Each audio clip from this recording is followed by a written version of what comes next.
All right, shalom, shalom. This is the brother Mayon coming at you from James, Tampa Bay.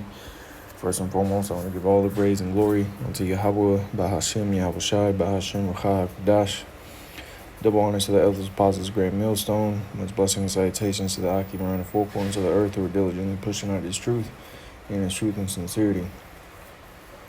And just want to do a quick video, just going into what just took place over there in Spain. And I believe also parts of Portugal. And I think in this article that I got pulled up, they might have even mentioned some parts of southern France. Briefly lost power as well, but again, man, this is just more signs, that the Lord, is coming, man. Okay, signs that we're at the end. As a matter of fact, let's start off with this. 2nd Ezra chapter 15.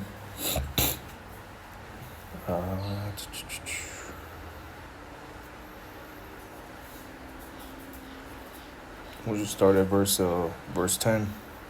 2nd Ezra 15 and verse 10. It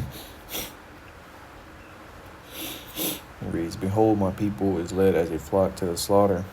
I will not suffer them now to dwell in the land of Egypt."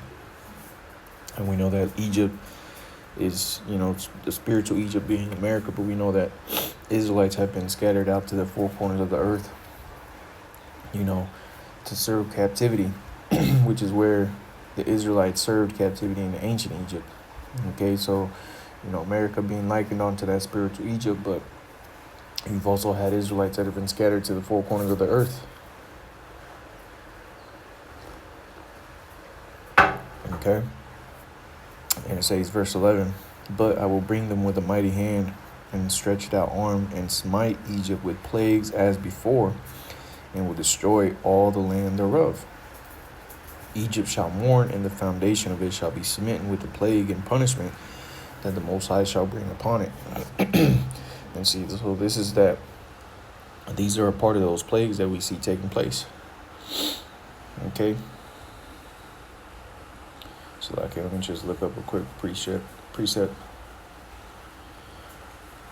Just came to mind.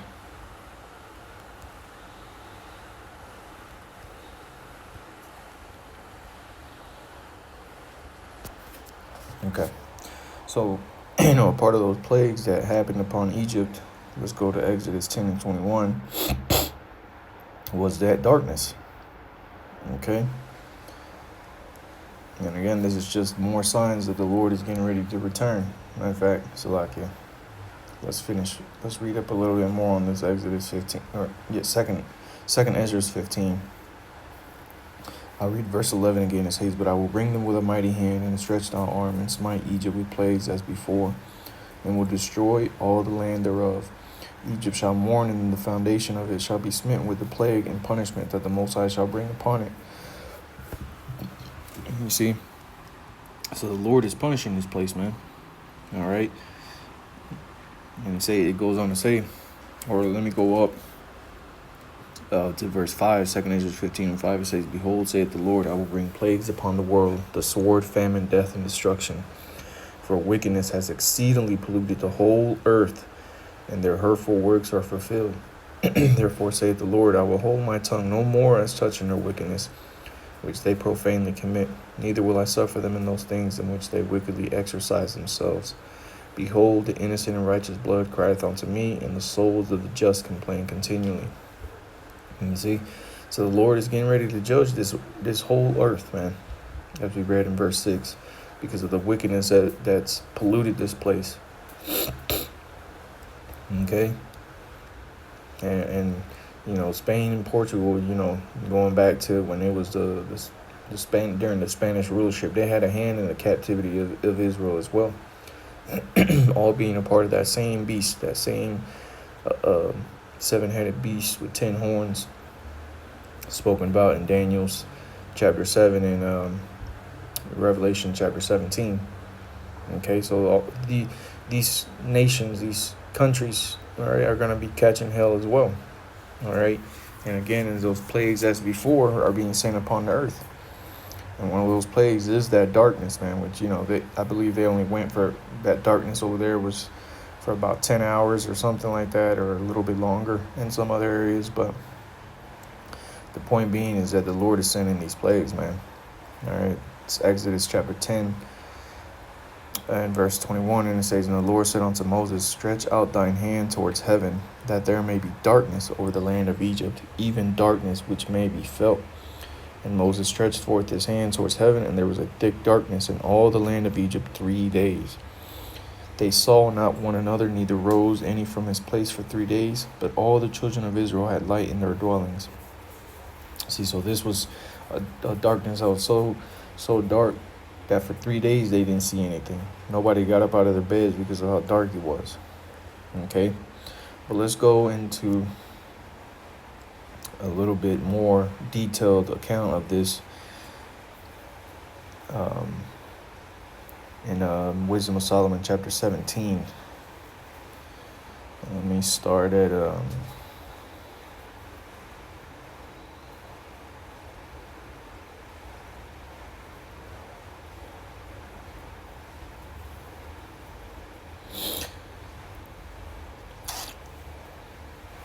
right, so start at verse 1. Because again, these are the plagues that the Lord is sending. You already know those people were catching hell over there. People were spooked because I believe the power went out around like 12:30 in the afternoon from what the article says. Let me just pull that article up. This is actually an article off of earthdata.nasa.gov. And it actually lets you, they have like an interactive map here to show you the difference between the day before and the day after and how the power outage. And you can see the major cities weren't affected, but it was more of like the country cities of Spain and Portugal, okay, that were affected. Okay, so those places were dark. And it says it took almost 23 hours for Spain's electricity grid to be declared back to normal. So it would say while power were restored by that evening for more than half of the customers who lost electricity, it took almost 23 hours. So see, there was a big portion of people that got their power back by that night, but there were still people that didn't have power, But again, man, this is more signs that the Heavenly Father is visiting this earth, man. But let's get a little bit detailed, because again, these things are only little birth pains. Soon it's gonna get to a point to where the whole systems are shut down. A whole reset is gonna be done. Okay, so this is Wisdom of Solomon, chapter 17, and verse 1. It says, "For great are thy judgments, and cannot be expressed. Therefore, unnurtured souls have erred." And see, that's the thing, is that these unnurtured souls that walk this earth, okay, they have erred in the way that they've walked, especially you Israelites, man. You haven't followed after the ways of Yahweh Shem Yahushai. You have walked out after your own way, so now you got to suffer with this world. As you made yourselves friends with this world, now you become an enemy of the Lord. So you have to be judged along with this world as well. It says, verse 2, "For when unrighteous men thought to oppress the holy nation," okay, speaking about the heathen nations, "they being shut up in their houses, the prisoners of darkness, and fettered with the bonds of a long night, lay there exiled from the eternal providence." So this is going into that darkness that the Lord brought upon Egypt. It says, "For while they supposed to lie hid in their secret sins, they were scattered under a dark veil of forgetfulness, being horribly astonished and troubled with strange apparitions." So you see, the Lord can do terrible things, man. And those people out there in Spain are lucky that power wasn't out for a lot longer. They're lucky it wasn't gone for 1 or 2 nights. People might have been seeing and hearing things, man. Okay, as it did in ancient Egypt. But again, this is going to come, because the Lord said, "I will send plagues upon Egypt as before." So those similar things that the Lord sent upon the earth, those famines, okay, those pestilences, okay, this darkness, we see them happening upon the earth. No matter how big or how small they may appear to you, they still are the plagues that the Lord sent upon Egypt back in the day, man. Something for you to consider. It says, verse 4, "For neither might the corner that held them keep them from fear, but noises as of waters falling down sounded about them, and sad visions appeared unto them with heavy countenance. So see, people's minds were plagued with the, deep, dark thoughts. Okay? Say the sad visions appeared unto them with heavy countenances. Who knows what those Egyptians were thinking of, what was crossing their minds. Just thoughts of, damn, I'm a piece of shit. Just imagine the darkest, dark, depressive thoughts that one may had. Just imagine that amplified in a time where there's nothing but darkness around you, man. And you're already sitting in a corner, as it said here, for neither might the corner that held them keep them from fear. So you see in times of great fear that that people may have, they show them, whether it be in movies, they show it in movies best, where someone's getting their ass beat or something, or they're afraid, they run to a corner and they kind of sit there in a fetal position. But it said what? It said it would not keep them from fear. It says, but noises as of waters falling down sounded about them. So they were hearing noises, sounded like water was falling. They were seeing things. Okay, like it said in verse 3, troubled with strange apparitions. What is those strange apparitions? Let's look this up real quick. What are strange?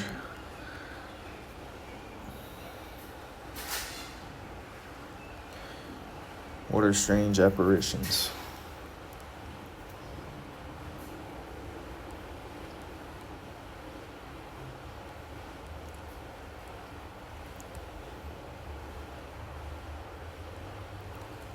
And of course, they have some bullshit here with Batman.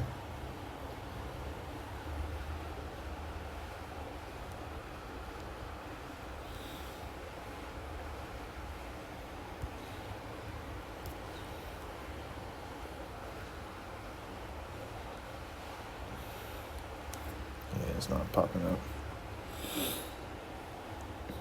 Let's see.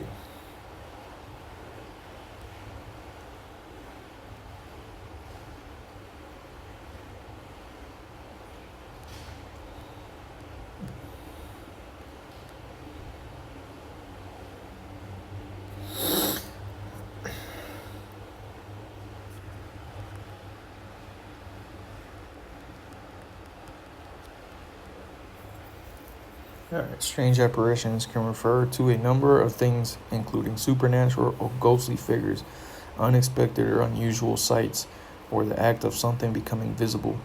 And imagine you seeing something in the midst of darkness where you can't even see the hand in front of your face. Imagine that. Imagine how terrifying that must be. That's the type of darkness that the Lord brought upon the world, man. Okay? But let's keep reading in this Wisdom of Solomon 17. It says, verse 5. No power, Wisdom of Solomon 17 and 5. It says, no power of the fire might give them light.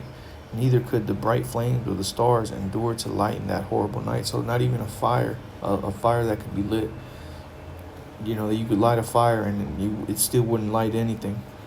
So imagine that in modern times. What's a modern day fire is your light switch. You turn on the light switch and the light comes on. Well, you could do that all you want, but that power ain't gonna come on. Okay. And again, this is whether it's brought upon these people by the Heavenly Father, or whether it was the doings of Esau, it's still of the Father, the Heavenly Father. Okay.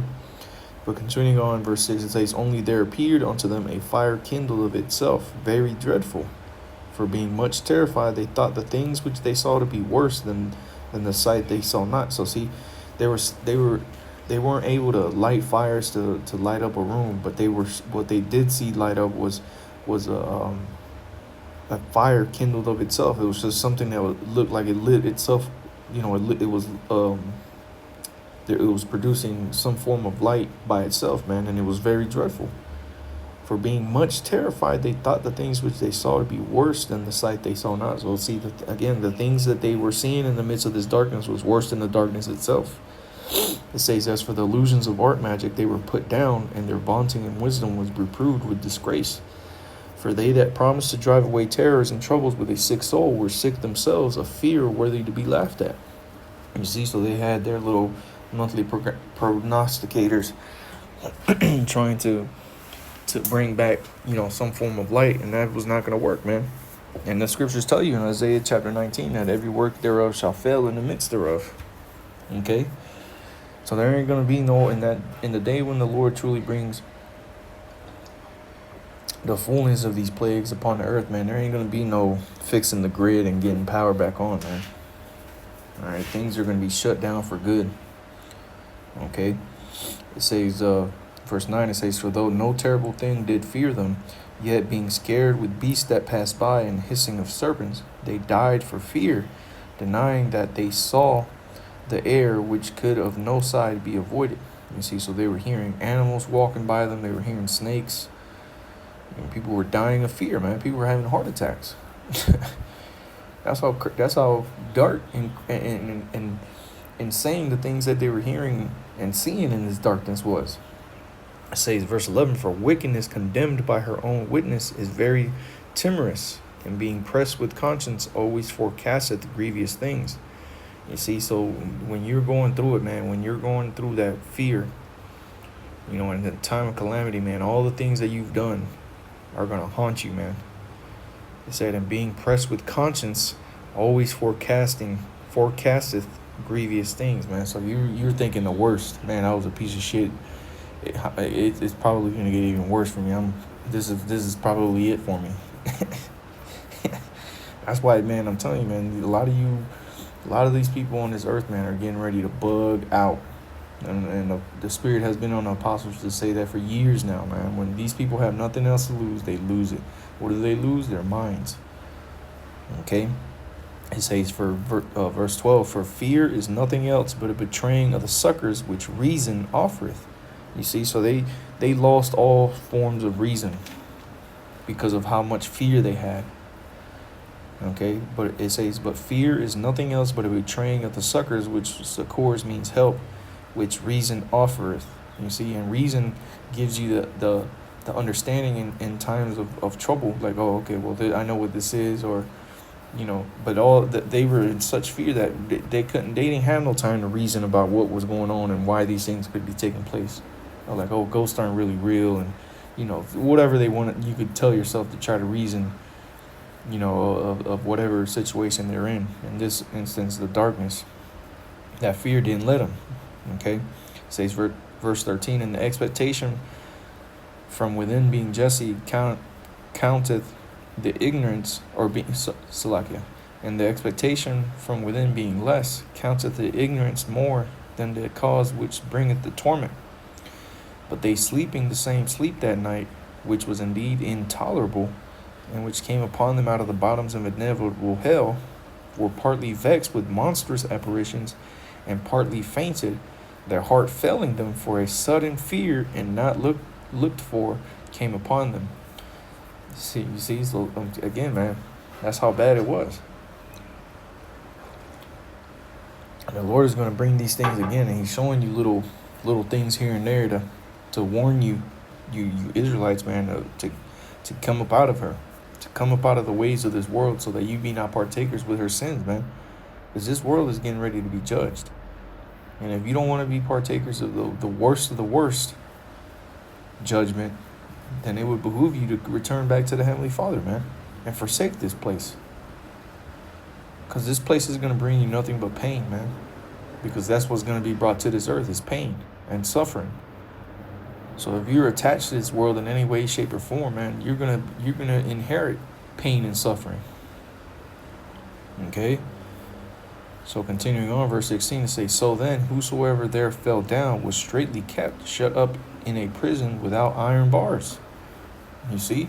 So imagine that you're trying to make your way out of your home that you're very familiar with. You know that there's a door here, there's a hall, there's a wall here, you had this picture frame up on here, and you're trying to feel your way out to maybe possibly get outside, and you fall down. And now you've lost all sense of where you're at. You've lost your bearings. So it said, was straitly kept, shut up in a prison without iron bars. So now you're stuck. You're through. Now you done lost all sense of where you're at, and you feel stuck. You don't even want to get up because of how scared you are. It says, verse 17, for whether ye were husbandman or shepherd or laborer in a field, he was overtaken and endured that necessity which could not be avoided. For they were all bound with one chain of darkness, whether it was a whistling wind or a melodious noise of birds among the spreading branches, or a pleasing fall of water running violently, or a terrible. And see, these are all the things that they were hearing. I'll read it again, verse 18. Whether it was a whistling wind or a melodious noise of birds, and, imagine that, man. You don't see anything. It's complete darkness. You can't even see the hand in your face, but you're hearing birds, chirping among the spreading branches, or a pleasing fall of water running violently, or a terrible sound of stones cast down, or a running that cannot be seen of a skipping beast, or a roaring voice of most savage wild Salakia, or a roaring voice of most savage wild beast, or a rebounding echo from the hollow mountains. These things made them to sworn for fear. For the whole world shined with a clear light, and none were hindered in their labor. Over them only will spread in heavy night an image of that darkness which should afterwards receive them. But yet were they unto themselves more grievous than the darkness. You see? So that's how bad it was, man. They were hearing things, they were seeing things, but the rest of the world had light. Just as in this instance of Spain and Portugal, man. Where you had people, a good portion of people that had no light, no power, no nothing for hours. But the rest of the world was working just fine. Now imagine that at night. Or imagine a darkness so dark that you can't even see the hand, in front of your face, and you're hearing things and seeing things when you can't even see your own hand. You see? But hey, man, that was pretty much the point, man. The Lord has, been visiting the earth which he made, man, and bringing upon these plagues as before. Okay? And the Lord is getting ready to come and deliver us, man. And these things that we see taking place are only going to amplify, man. So, hey, Lord's will is edifying. I want to give all the praise and glory unto Yahweh, Bahashem, Yahweh Shai, Bahashem, Rachaha, Kodash. Double honors to the elders, apostles of Great Millstone. And much blessing and salutations to the Akim around the four corners of the earth who are diligently pushing out this truth and sincerity. With that, I say shalom.